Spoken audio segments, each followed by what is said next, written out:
নমস্কার, আমি অধ্যাপক শ্রী শিবাচার্য। আমার তন্ত্র সমাচার ইউটিউব চ্যানেলে সকল দর্শককে জানাই আমার আন্তরিক শুভেচ্ছা ও ভালোবাসা।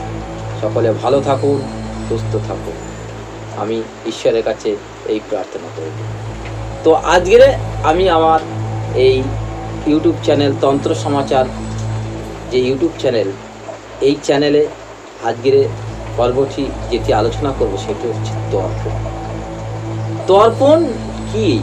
তর্পণ আসলে কি? তর্পণ কথার অর্থটা বা তর্পণ কথাটা কিভাবে এসেছে? বলছে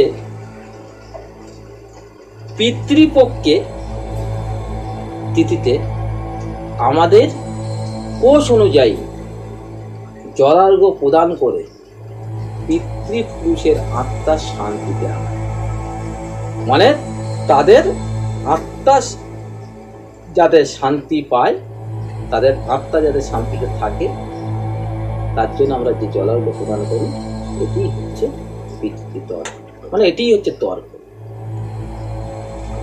তো এই তর্পণ নিয়ে আমি আলোচনা করছি। তার আগে একটু আপনাদের সঙ্গে বলি, আপনাদের সঙ্গে আরো পরিচিত হওয়ার দরকার আছে।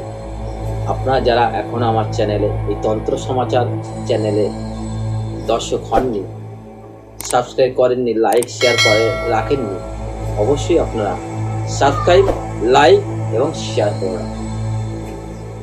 এগুলো করলে পরবর্তী পর্বগুলো দেখতে খুব সুবিধা হয়। আপনারা সাবস্ক্রাইব, লাইক করে রাখলে আমার পরবর্তী পর্বগুলো আপনাদের মোবাইলের স্ক্রিনে ভেসে যাবে, ভাসবে এবং দেখতে সুবিধা হবে। আমি কি নিয়ে আলোচনা করছি সেটা আপনারা জানতে পারবেন, কারণ মানুষের জানার শেষ নেই, শেখার শেষ নেই। তো আমি যেটি আলোচনা করছিলাম যে এই তর্পণ, তাহলে তর্পণটা কি? আমাদের হাতের কোষ অনুযায়ী জলার্ঘ্য প্রদান করে, এই পিতৃপক্ষে জলার্ঘ্য প্রদান করে পিতৃপুরুষের আত্মা যাতে শান্তি হয়, শান্তি পায়, এই ক্রিয়াকর্মকেই বলা হয় তর্পণ, অর্থাৎ পিতৃতর্পণ। তো তর্পণ শ্রাদ্ধ কার্যাদি যে আমরা করি শুধু পিতৃপুরুষের জন্য না, ব্রহ্মা, বিষ্ণু, মহেশ্বর, যম এবং দ্বাদশ পূর্বপুরুষের, ব্রহ্মা, বিষ্ণু, মহেশ্বর এবং দ্বাদশ, যম এবং দ্বাদশ পূর্বপুরুষের, যাতে যাদের আত্মা শান্তি, মানে আত্মা মুক্তি পায় এই তর্পণের মাধ্যমে। এই এতগুলো মানুষের আত্মার মুক্তির জন্য কিন্তু আমরা এই তর্পণটা সম্পন্ন করি।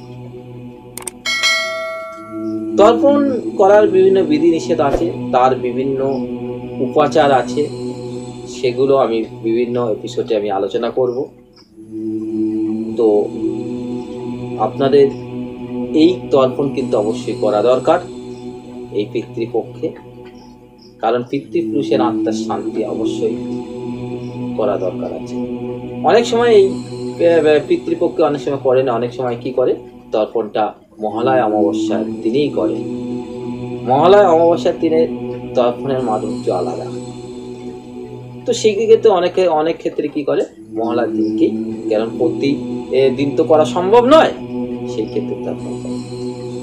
তর্পণটা যেন করি, কারণ আমাদের পিতৃপুরুষের জন্য প্রতি বছর বাৎসরিক ক্রিয়া কিন্তু করা মানে হয় না, কারণ প্রত্যেকের তো বিভিন্ন সমস্যা আছে। সেই ক্ষেত্রে বাৎসরিক ক্রিয়া প্রতি বছর যে করতে হবে সবাই করতে পারে না, তার জন্য আমরা তর্পণের মাধ্যমে এই শ্রাদ্ধাদি কার্যটি সম্পন্ন করে থাকি। তো বিভিন্ন ভাবে এটা নিয়ে বিভিন্ন পুরাণে এটাকে ব্যাখ্যা দিয়েছে। বলছে যে পুত্রের দ্বারা যদি এই মানে পুত্রের দ্বারা যদি এই শ্রাদ্ধাদি সম্পন্ন না হয়, তাহলে মৃত ব্যক্তির আত্মা কোনোদিন শান্তি পায় না। তো মৃত ব্যক্তির আত্মার শান্তির জন্য কিন্তু অবশ্যই আপনাদের এই তর্পণ করতে হবে। তো আমি এই বিষয়ে আলোচনা আছি এবং আলোচনা করব। তো সেক্ষেত্রে আরও একটা স্মরণ করিয়ে দিই যে সকল ব্যক্তি বিভিন্ন সমস্যায় ভুগছে, মানে যে আমার যে সমস্যা, প্রত্যেক মানুষের তো একটা সমস্যা আছে, তো সেই সমস্যা সমাধানের জন্য যে কোনো ভালো অভিজ্ঞ জ্যোতিষের প্রয়োজন। যদি মনে করেন যে আমার সঙ্গে সাক্ষাৎ করার একান্ত প্রয়োজন, সেক্ষেত্রে আমার স্ক্রিনে বিভিন্ন চেম্বারের ঠিকানা এবং বিভিন্ন জায়গার স্থানের নাম দেওয়া আছে, আমার হোয়াটসঅ্যাপ নাম্বার আছে, অনলাইন অফলাইন যেভাবে হোক আপনারা আমার সাথে যোগাযোগ করুন। আর আমার চ্যানেলটাকে সাবস্ক্রাইব, লাইক, শেয়ার করে রাখুন পরবর্তী এপিসোডগুলো দেখার জন্য। তো যেটি আমি আলোচনা করতেছিলাম যে যদি পুত্রের দ্বারা শ্রাদ্ধটি সম্পন্ন না হয় তাহলে কিন্তু মৃত ব্যক্তির আত্মা শান্তি হয় না। তাদের আত্মা শান্তি পুত্রের দ্বারা হয়। অনেক ক্ষেত্রে অনেকের পুত্র থাকে না, সেক্ষেত্রে মেয়েদের দ্বারাও কিন্তু মেয়েদের দিয়েও কিন্তু সেই কাজটি করানো হয়। কারণ যে কোনো ব্যক্তি কারণ পুত্রকে সবার থাকবে এমন কোনো কথা না। তো এই বিষয়ে বিভিন্ন পুরাণে বিভিন্ন ভাবে ব্যাখ্যা দিয়েছে। গরুড় পুরাণে বলেছেন পুত্র বিনা মুক্তি নাই। মার্কণ্ডে পুরাণে বলেছে যে পুত্রের দ্বারা যদি মার্কণ্ডে পুরাণে বলেছেন যে পুত্রের দ্বারা পিতৃগণ যদি তুষ্ট হয় তাহলে সেক্ষেত্রে তারা জ্ঞান, স্বাস্থ্য, ধন এবং দীর্ঘায়ু, মোক্ষ প্রদান করে। কি বলেছি? স্বাস্থ্য, জ্ঞান, ধন, দীর্ঘায়ু, মোক্ষ প্রদান করে। তাদের আত্মার যদি শান্তি, তাহলে তাদের আত্মার শান্তি হলে তবেই আমরা শান্তি পাবো। তার জন্য আমাদের এই কাজগুলো কিন্তু করতে হয়, এই তর্পণ কিন্তু আমাদের করতে হয়। অনেক সময় বাৎসরিক ক্রিয়া প্রত্যেক বছর আমরা করতে পারি না, তার জন্য তর্পণ কিন্তু করলে সেই কাজটি কিন্তু হয়ে থাকে, সেই শ্রাদ্ধের কাজটি তাদের আত্মা শান্তি পেয়ে থাকে। তাহলে সেগুলো আমাদের অবশ্যই এগুলো করা দরকার।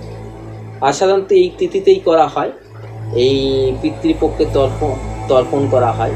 অনেক সময় মহলার দিনেও করা হয়। পিতৃপক্ষে যে কোনো দিনে আপনি তর্পণ করতে পারেন।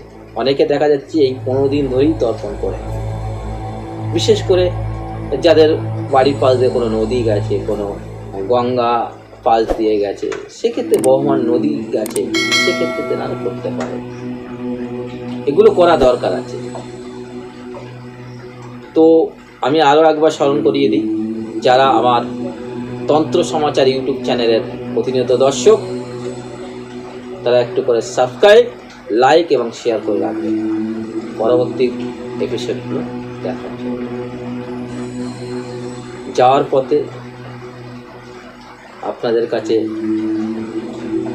আমি দুঃখিত যে যাওয়ার পথে আমি ক্ষমা চেয়ে নিচ্ছি যে আমি অনেকদিন যাবৎ আমি আমার ইউটিউব চ্যানেলে প্রোগ্রাম দিতে পারিনি, আবার দিতে শুরু করেছি। তার জন্য আমি দুঃখিত, তার জন্য আমি ক্ষমা চেয়ে নিচ্ছি আপনাদের কাছে। তো সকলে ভালো আছেন, সুস্থ আছেন এবং ভালো থাকুন, সুস্থ থাকুন, এই কামনা করি। নমস্কার।